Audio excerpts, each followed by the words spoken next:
Kami sudah memuji. Kami akan mau masuk lebih dalam lagi lewat kebenaran firman.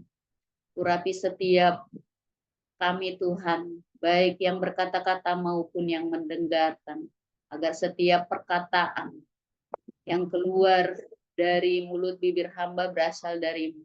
Kami tidak mengizinkan sesuatu hal yang bukan berasal dari-Mu atas pemberitaan firman ini. Terima kasih Tuhan Yesus, terima kasih. Kami melunturkan hati kami. Kami membuka setiap hati kami akan dibaharui oleh kebenaran firman-Mu. Terima kasih Tuhan Yesus. Terima kasih. Kami siap belajar bersama-sama pada pagi hari ini. Di dalam nama Tuhan Yesus Kristus. Haleluya. Amin.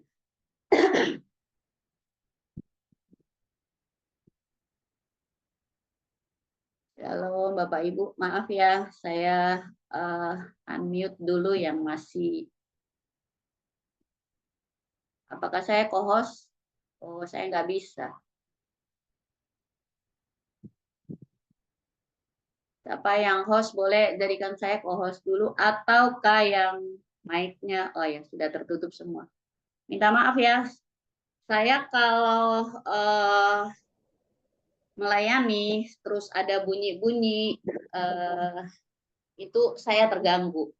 Jadi minta tolong host atau co-host yang terbuka mic-nya langsung di off-kan ya. Terima kasih Bapak Ibu. Bersyukur kepada Tuhan. Tema pada bulan ini saya dapat dari Mama Barita, yaitu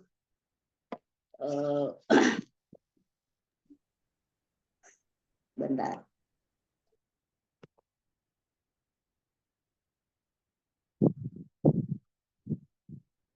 Dinamika kehidupan orang percaya dalam melanjutkan karya Kristus.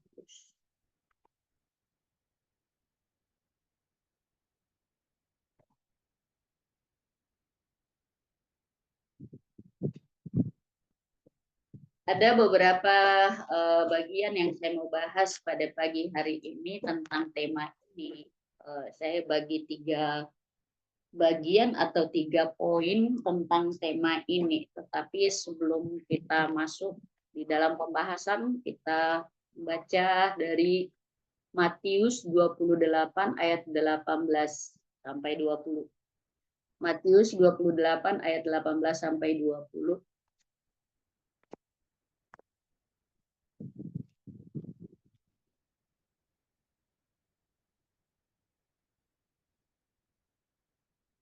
Yesus mendekati mereka dan berkata, "Kepadaku telah diberikan segala kuasa di sorga dan di bumi, karena itu pergilah, jadikanlah semua bangsa muridku, dan baptislah mereka dalam nama Bapa dan Anak dan Roh Kudus, dan ajarlah mereka melakukan segala sesuatu yang telah kuperintahkan kepadamu, dan ketahuilah aku menyertai kamu senantiasa sampai kepada akhir zaman."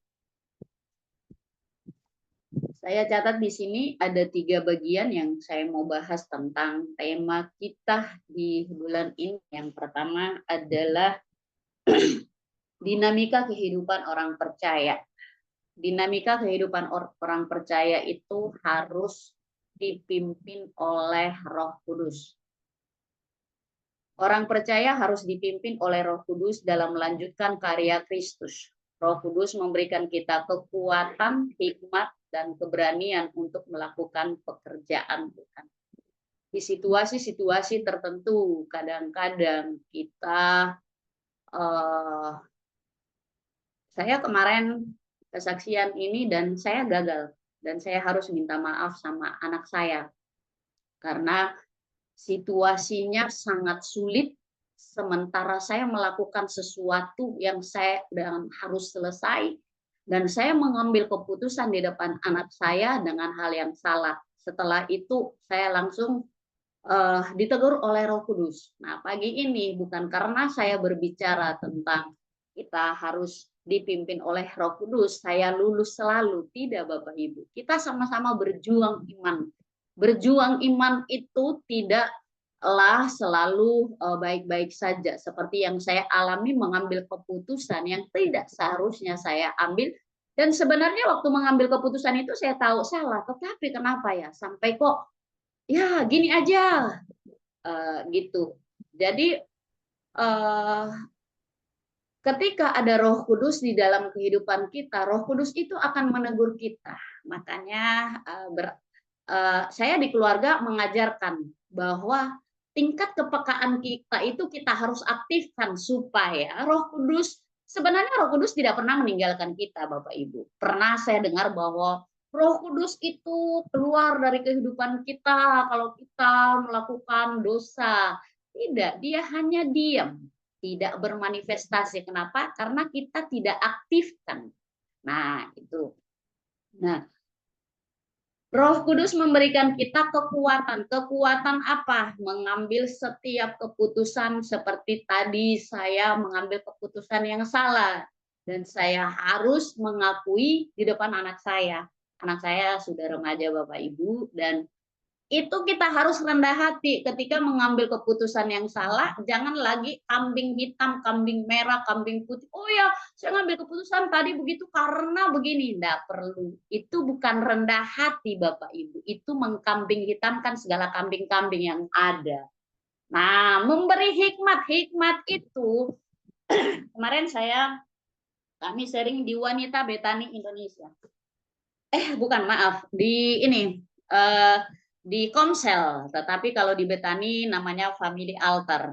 Nah, saya sharing di situ bahwa kadang-kadang di kehidupan kita itu sebenarnya kita tahu bahwa kita ini adalah hamba Tuhan, tetapi hamba Tuhan yang dikehendaki oleh Tuhan adalah satu, hidupnya benar. Bukan berarti kalau kita hidup benar tidak ada salah-salahnya, tetapi ketika kita salah kita harus mengakui dan keluar dari zona itu.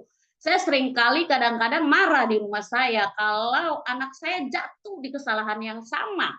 Itu saya bilang, kenapa sih tidak bisa keluar dari zona-zona itu? Hal yang sepele, misalnya berbohong karena takut dimarah oleh mama, takut dimarah oleh papa. Tadi malam saya bilang, kok kenapa ini keset basah? Terus saya tanya Fiona sama Ega, ini siapa pelakunya ini? Fiona langsung, iya mama, saya taruh air mau minum tumpah, jadi saya pakai lap. Oke. Itu yang saya senang, hal-hal sepele tetapi itu berpengaruh di kehidupan anak-anak kita ketika kelak besar, ketika keluar dari rumah, ketika mereka kerja, ketika mereka menikah. Itu mulai dari hal-hal kecil. Nah itu, jadi saya kembali bahwa Roh Kudus itu kita harus aktifkan. Roh Kudus itu tingkat kepekaan itu kita harus aktifkan. Jadi beberapa kali saya bahas bahwa kalau kita sudah mulai, oh nggak apa-apa kok, ini hanya sedikit-sedikit saja. Saya bersyukur suami saya ketika di kantor ada banyak hal, karena ketika mengambil keputusan PPK itu tidak gampang, harus urus proyek, harus tanda tangan ini, gini, mengambil keputusan uangnya mau dikemanain, segala macam, dan itu membuat kepalanya, dan wah banyak tuntutan.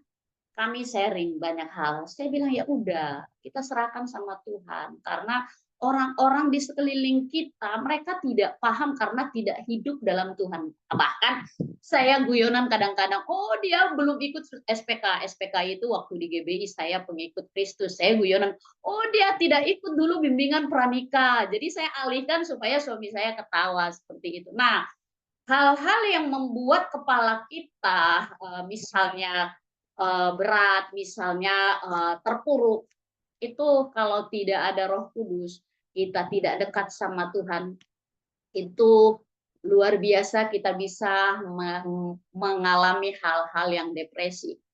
Saya nggak tahu ya, bersyukur berkali-kali saya sampaikan bahwa ada beberapa hal yang saya pending, ada beberapa komunitas yang saya keluar dari pengurus, bahkan tadi malam ketika minggu lalu dibilang Ibu Ria ketua itu ya pasca tiba masa tiba akal mendadak saya bilang minta maaf, ada hal yang saya harus kerjakan, tugas akhir saya. Nah itu tadi malam lagi Ibu Ria ketua FA ya, minta maaf, kasih yang lain, beberapa titik saya di bagian itu. Oh, kalau begitu bendahara aja. Minta maaf, bukan saya menolak pelayanan, ada di beberapa titik juga saya bendahara. Kenapa? Ini karena kita tidak, bukan karena jabatan, tetapi lebih kepada tanggung jawab. Nah, itu. Jadi kalau ada Roh Kudus di hidup kita, kita akan tahu posisi kita seperti apa, posisi kita mau di mana, karena kadang-kadang jabatan itu membuat kita, saya ini loh. Kemarin malam kami kuliah tentang pelayanan. Pelayan yang dikehendaki oleh Tuhan. Wah, saya malu karena kadang-kadang ternyata kita hamba Tuhan semua ini ya. Kita kalau sudah tidak disebutkan MTH-nya, STH-nya, pendetanya di depan, kok tidak hargai saya ya. Nah itu, jadi itu hal-hal itu bukan hamba. Hamba itu adalah kita menjadi bagian yang harus apa yang dikatakan oleh Tuhan kita ikut. Tuhan kita bilang kita rendah hati, ya kita rendah hati. Kita diperlakukan dengan tidak senonoh, menerima dengan segala keadaan yang ada. Itu namanya hamba.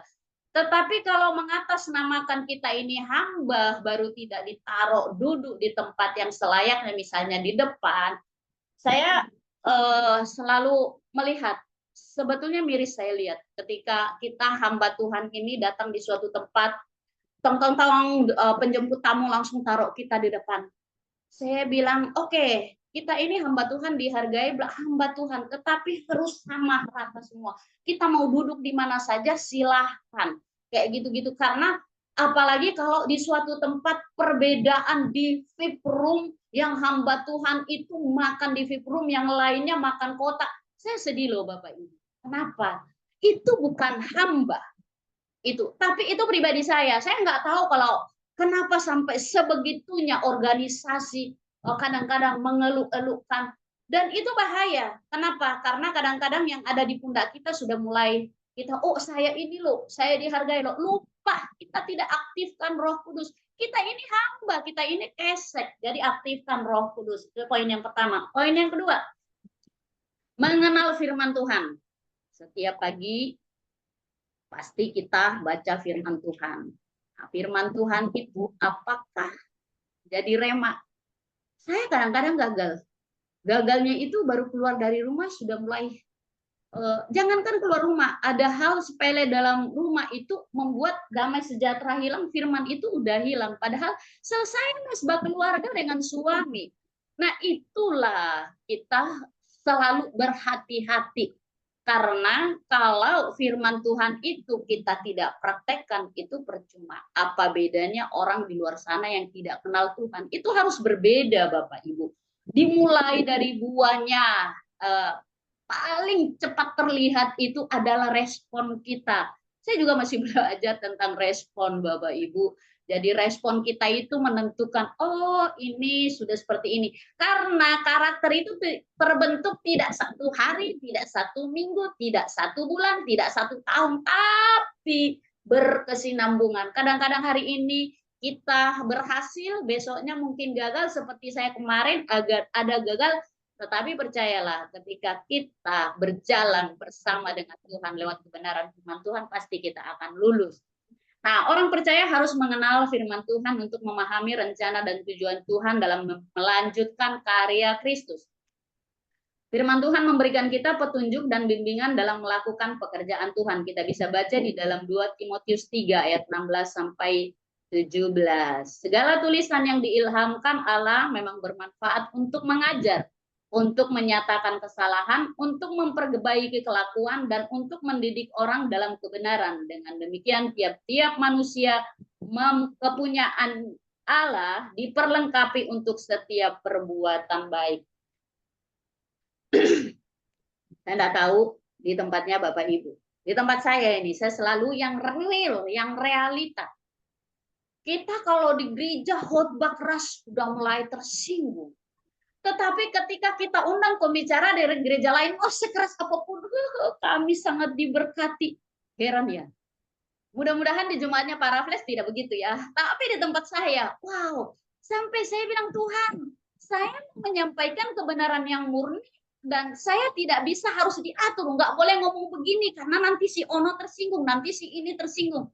Nggak bisa. Akhirnya saya tidak bisa bermanifestasi dengan leluasa kalau bisa diatur sedemikian rupa. Itu bukan Injil yang murni, itu adalah Injil yang kita buat sendiri, dikemas sendiri dengan maunya kita sendiri. Nah ini bahaya Bapak Ibu, ketika saya bersyukur berulang-ulang ketika materi di hari Sabtu ya, itu masih woman dulu, tapi sudah gabung sekarang di Ibu Tina menyampaikan. Terus ada saudaranya Ibu Tina juga satu yang dokter kalau tidak salah. Saya bilang, ya ampun, saya itu Tuhan. Saya itu Tuhan. Ternyata kalau kita ngaku, Ibu Tina bilang, itu kita sudah lulus 30%. Dan memang benar. Saya ketika ikuti dan kuliah tentang konseling pastoral, ini sudah 2 kali saya kuliah bagian itu, tetapi kadang-kadang nggak lulus juga Bapak Ibu. Itu beberapa bulan yang lalu ya, saya sampaikan bahwa memaafkan itu ternyata bertahap dari 25% ke 50%, ke 75%, ke 100%. Kadang-kadang kita bilang, saya sudah memaafkan 100%, padahal baru 75. Nah, kalau kita lihat orangnya, saya mengampuni tapi saya tidak mau lihat mukanya, itu baru 25%. Seperti itu. Terus, saya mengampuni tapi nggak mau sekali bergabung lagi, tidak mau kelompok dengan dia. Itu baru 50%. Nah, itu. Terus kalau 75%, oke, sudah duduk sama, salaman, manis, tetapi belum yang namanya bisa kunjungan dengan leluasa dan sebagainya. Biasa kan yang ada di jemaat gitu ya, Bapak Ibu. Itu baru 75%. Nah, yang 100% rupanya sekalipun kita disakiti, bahkan dihianati dan sebagainya, kita traktir makan, kita masakkan makanan yang disuka, ternyata kita sudah mengampuni 100%. Mau Bapak Ibu 100%? Ayo bareng-bareng 100%. Kita sama-sama berjuang dengan iman kita. Oke, poin yang berikut adalah berkomunikasi dengan Tuhan. Saya berkomunikasi dengan Tuhan itu tidak dibatasi dengan waktu. Kadang-kadang, maaf Bapak Ibu, karena saya kerja di kandang, saya kerja di kebun, saya kadang-kadang naik aja pujian penyembahan saya begitu sambil saya menangis. Saya nggak tahu kenapa sampai ketika naik pujian yang menyentuh hati saya itu sampai berderai air mata. Bukan karena saya sedih, karena anugerah Tuhan dalam hidup saya. Kalau saya lihat hidup saya yang dulunya di keluarga saya, ya ampun, kasih karunia itu cukup bagi saya, itu saya nangis jadi-jadinya Bapak. Ini di kandang loh. Ini di kebun, tidak peduli orang datang. Nah, kalau orang menyapa saya, selamat pagi Ibu Pendeta, saya nggak berani lihat karena air mata saya, selamat pagi, kayak gitu. Karena saya hadirat. Hadirat itu bukan berbicara juga dia harus menangis, tidak. Tetapi terkoneksi hati kita, lurus dengan Tuhan terkoneksi. Ada kan orang menyanyi, kok nggak sampai-sampai ya, kok nggak dapat feel-nya ya, kok nggak ini ya, apa namanya, nggak match begitu. Nah, kalau kita terkoneksi dengan Tuhan, dengan pujian, penyembahan kita, itu pasti kita rasakan hadirat Tuhan di hati kita plong sekali. Tidak peduli seperti saya, kan tidak semua orang sama dengan saya. Suami saya bisa dihitung dalam penyembahan, bisa menangis dalam 1 tahun paling 3 kali. Tetapi dalam hatinya menangis, tetapi tidak terlihat di. Saya baru dengar judul lagu saja sudah berderai air mata. Kalau memang itu kita benar-benar terkoneksi dengan Tuhan. Tetapi jangan juga Bapak Ibu, ketika kita pujian penyembahan nangis-nangis, habis itu kita keluar rumah, kita bikin menangis orang lain. Wah, salah. Sama kita di gereja, yang maaf ya, di worship leader. Worship leader kita bisa bikin orang kelepak-kelepak, bisa bikin orang terkaget-kaget. Di jalanan kita juga bisa bikin orang kaget-kaget karena sen kiri apa belok kanan kayak gitu. Jadi jangan di mimbar itu harus sama dengan di kehidupan kita sehari-hari. Kita terus berjuang Bapak Ibu. Nah, orang percaya harus berkomunikasi dengan Tuhan melalui doa dan pujian. untuk mempertahankan hubungan yang intim dengan Tuhan. Doa dan pujian memberikan kita kekuatan dan keberanian untuk melakukan pekerjaan Tuhan. Itu kita bisa baca di dalam Mazmur 100 ayat 4. Masuklah melalui pintu gerbangnya dengan nyanyian syukur, ke dalam pelatarannya dengan puji-pujian, bersyukurlah kepadanya dan pujilah namanya. Kita kalau memuji Tuhan, ya hati kita harus terkoneksi. Kadang-kadang, tapi tidak dipungkiri Bapak Ibu, jangan ada yang seperti di dunia online saya baca terkejar-kejar dengan judi online, terkejar-kejar dengan pinjol, akhirnya dia bunuh diri. Hati-hati Bapak Ibu, kadang-kadang kita terjebak, anak Tuhan bisa terjebak di bagian-bagian ini. Jadi kita harus memisahkan diri. Nah, kenapa sampai ketika kita bisa terkoneksi dengan Tuhan, apapun di dunia ini kita bisa bedakan. Oh, ini dari dunia, ini dari Tuhan. Sekalipun memang kita di dunia dan harus kerja, misalnya orang kerja di sekuler. Orang melayani Tuhan itu kan tidak harus di gereja, tidak harus di ibadah, tetapi melayani Tuhan di dalam, mulai di keluarga kita, mulai di tetangga dengan sapaan-sapaan yang ramah, membeli sayur di tukang beca dengan hal-hal yang menyejukkan hati. Loh, itu kan juga suatu ibadah. Terus di tempat pekerjaan datang tepat waktu, bahkan lebih awal. Dan saya di rumah ketika sudah mulai jam 7 saya sudah ribut, Pak, jam berapa ini? Karena jam 8 sudah harus absen. Bukan soal absennya, tetapi soal tanggung jawabnya. Berulang-ulang saya ajar kepada siapapun bahwa setiap apa yang kamu lakukan bukan tentang pekerjaannya, tetapi lebih kepada tanggung jawabnya. Bertanggung jawablah di setiap job-job kita. Nah, sama pada pagi hari ini, saya bisa saja bilang, ya saya lagi tidak absen di di kampus saya, tapi nggak apa-apa saya nggak absen karena saya harus melayani di sini. Kenapa? Karena tanggung jawab saya dipercayakan oleh pengurus untuk bisa melayani pada pagi hari ini. Nah, itu jadi mari kita sama-sama mengenal Kristus, memberikan kita pemahaman tentang rencana dan tujuan Tuhan. Tujuan Tuhan dalam hidup kita ya begitu luar biasa. Jadi bisa bersinergi dengan Dia supaya kita sampai pada kekekalan. Poin yang berikut adalah mengikuti contoh Kristus. Orang percaya harus mengikuti contoh Kristus dalam melakukan pekerjaan Tuhan. Kristus memberikan kita contoh bagaimana melakukan pekerjaan Tuhan dengan kasih, belas kasihan, dan pengorbanan. Apakah kita masuk di bagian ini? Saya percaya kita masuk di bagian ini, tetapi apakah kita konsisten tentang kita kasih kita kepada sesama? Kadang-kadang kita mengasihi sesama karena, oh saya satu gereja dengan dia, oh saya satu marga dengan dia, oh saya satu suku dengan dia, oh saya satu kompleks dengan dia. Tidak peduli, tetapi kasih kita, kalau kita diliputi dengan Tuhan, siapapun itu, kita harus perhatian kepada orang-orang yang membutuhkan. Tidak berbicara dengan materi saja, tidak berbicara tentang barang-barang atau apa yang dibutuhkan, tetapi perhatian kita ketika mereka sedih, kita hadir bersama dengan mereka, berbagi kesedihannya dengan mereka. Misalnya gini ya Bapak Ibu, saya diingatkan, ketika kita pergi melayat, saya pernah juga dapat. Dan itu tambah sedih saya, karena kita sudah sedih nih Bapak Ibu, sedih sekali karena ditinggalkan orang yang kita kasihi, terus datang, udahlah, udah jangan menangis lagi, bla bla. Kita kalau pergi melayat Bapak Ibu, lebih baik kita peluk saja, tidak usah bicara. Karena kalau kita bicara, itu akan bisa melukai orang yang lagi bersedih. Kenapa saya sampaikan ini? Karena saya pernah alami. Jadi seolah-olah bahwa nggak usah ditangisi, ya memang. Tapi ini loh, orang yang kita kasihi masa pergi tidak menangis. Pasti menangis lah, tetapi menangis dalam artian masih sehat. Menangisnya masih sehat. Mengerti maksud saya kan Bapak Ibu, kalau menangisnya masih sehat.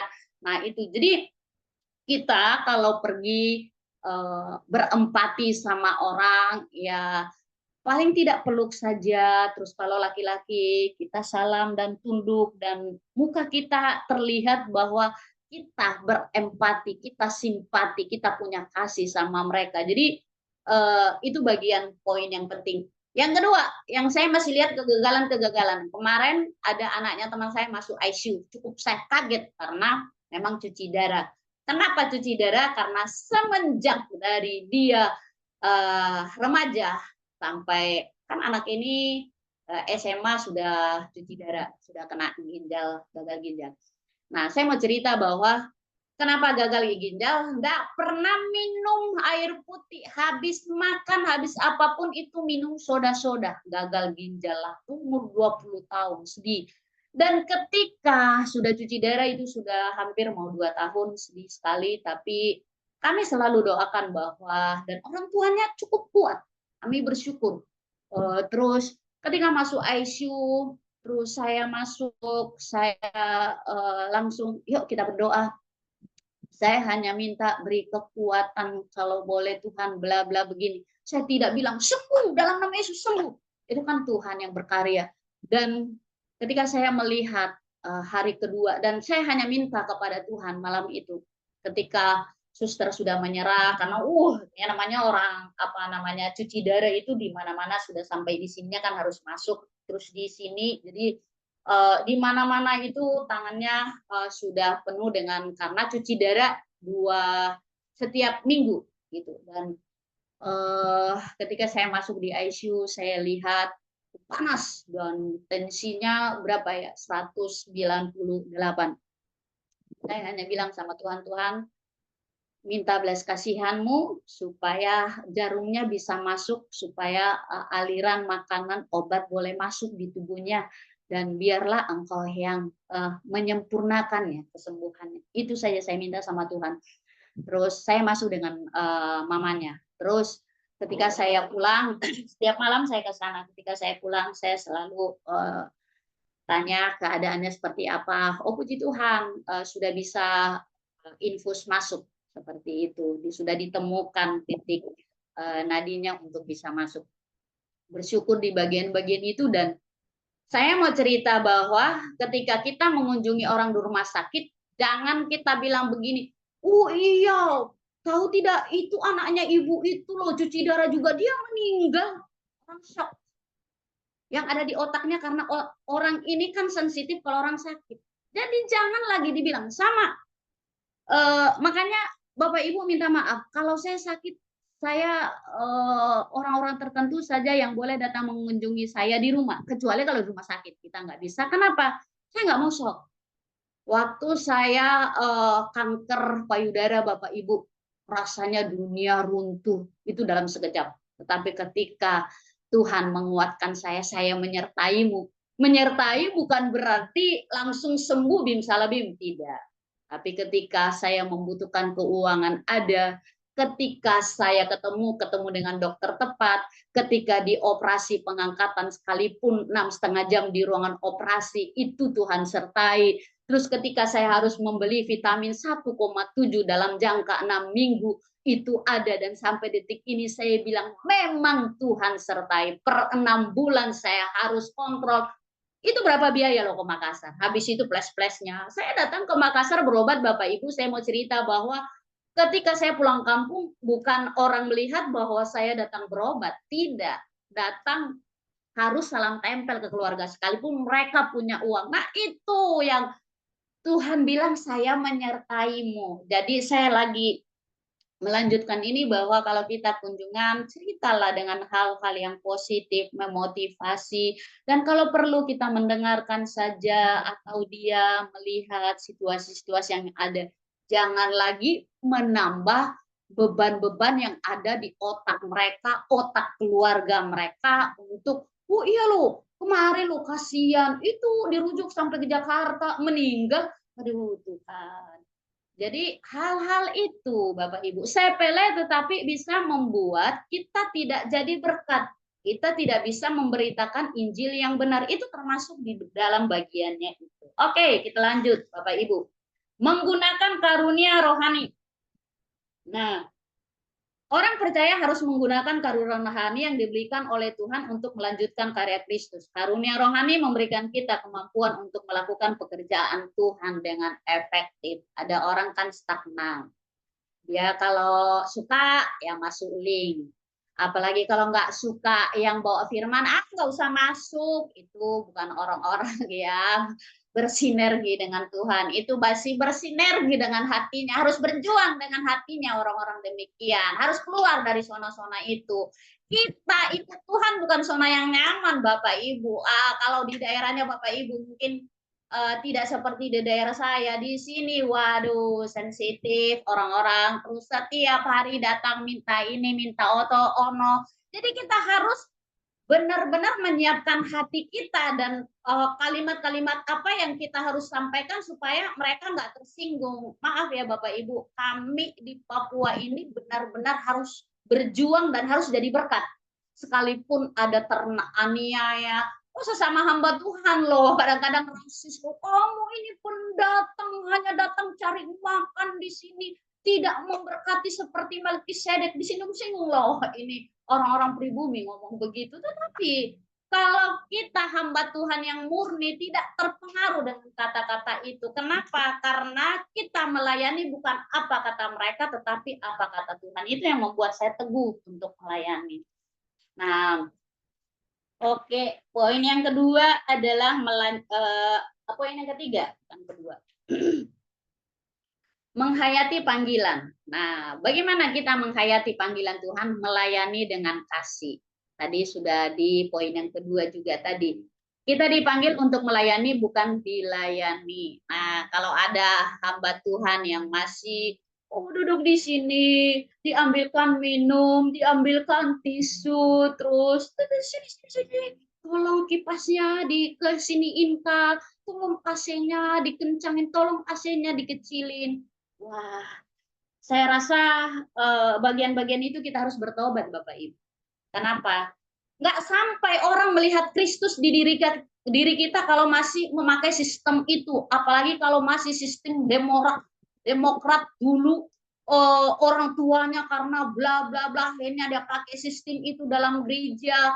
Akhirnya bukan kita memperkenalkan Kristus bagi umat yang kita layani, tetapi seolah-olah bahwa apa yang saya katakan itu yang harus didengarkan oleh jemaat. Zaman sudah berubah Bapak Ibu. Kenapa sampai banyak gereja terpecah-pecah? Karena bagian-bagian itu pemimpin tidak mengerti. Nah, kenapa saya juga ada anak muda di dalam sini ya. Saya mau bagi bahwa kenapa anak muda sudah jarang di gereja karena kita tidak, orang tua tidak ikut perkembangan anak muda.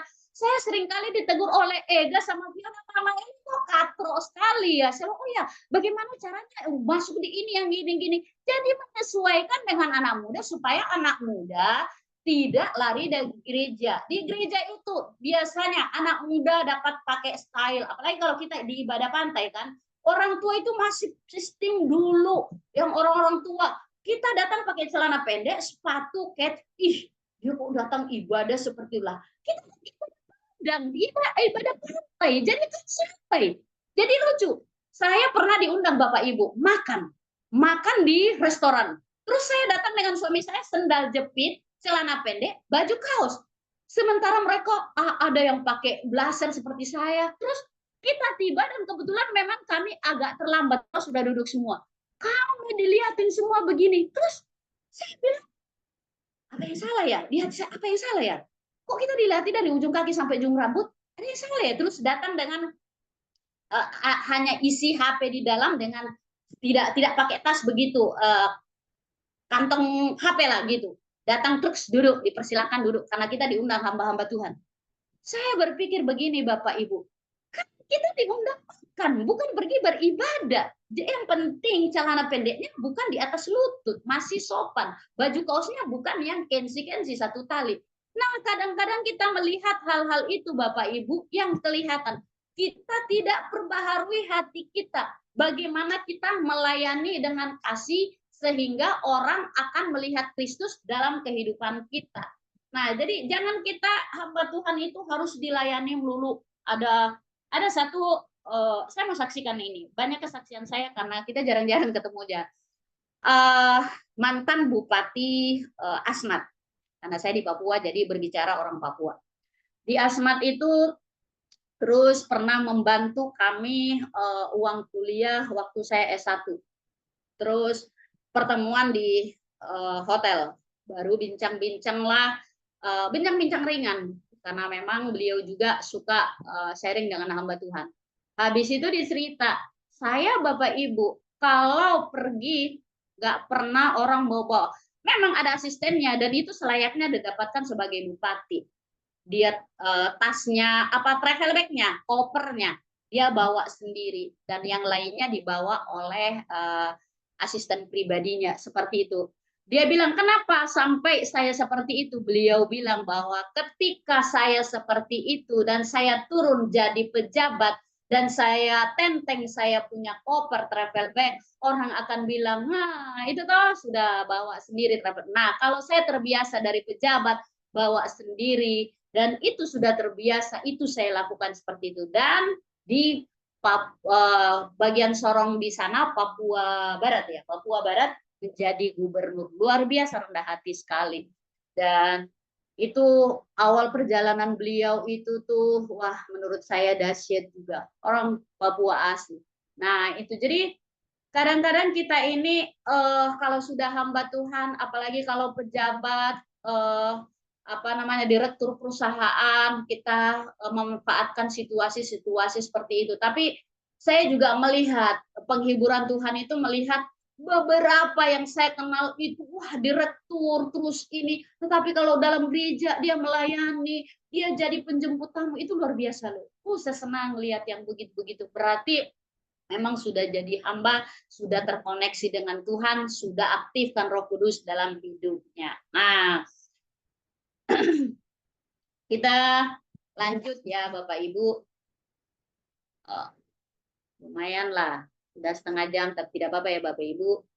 Membagikan kesaksian. Nah, kesaksian hidup kita bisa menjadi alat yang kuat untuk menarik orang kepada Kristus. Beberapa kali kesaksian saya tadi.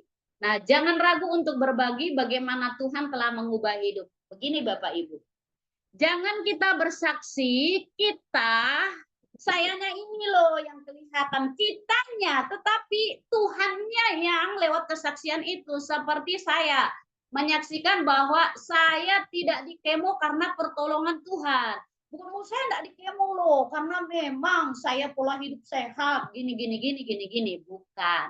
Terus ada lagi kesaksian, jadi pasti hamba Tuhan tahu membedakan, oh ini karena mau minta perhatian, oh karena mau pengakuan.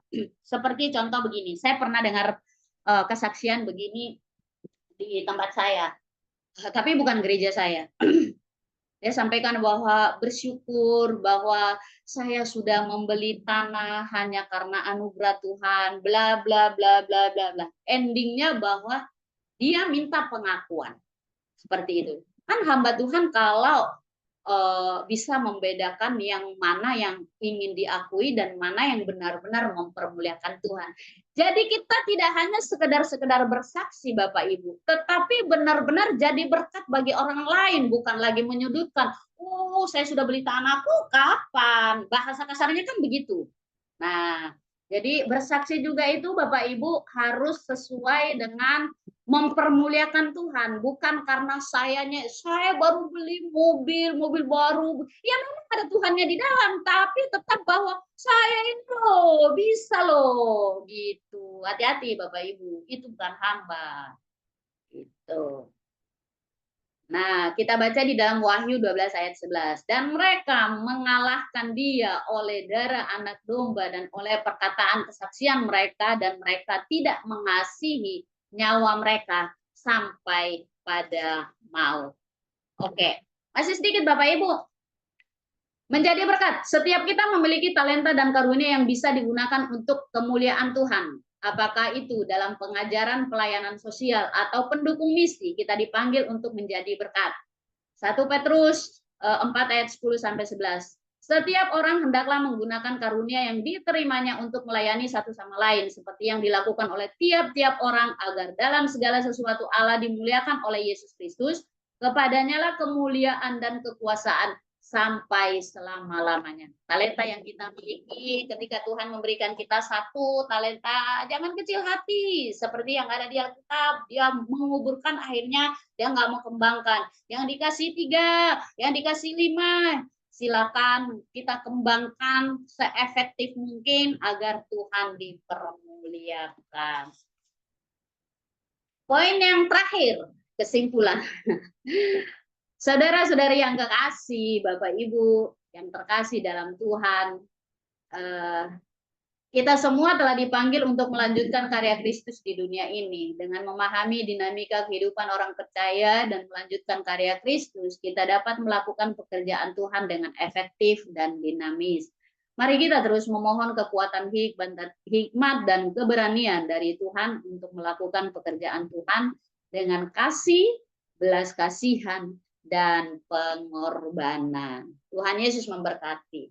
Saya kembalikan kepada yang bertugas. Tuhan memberkati.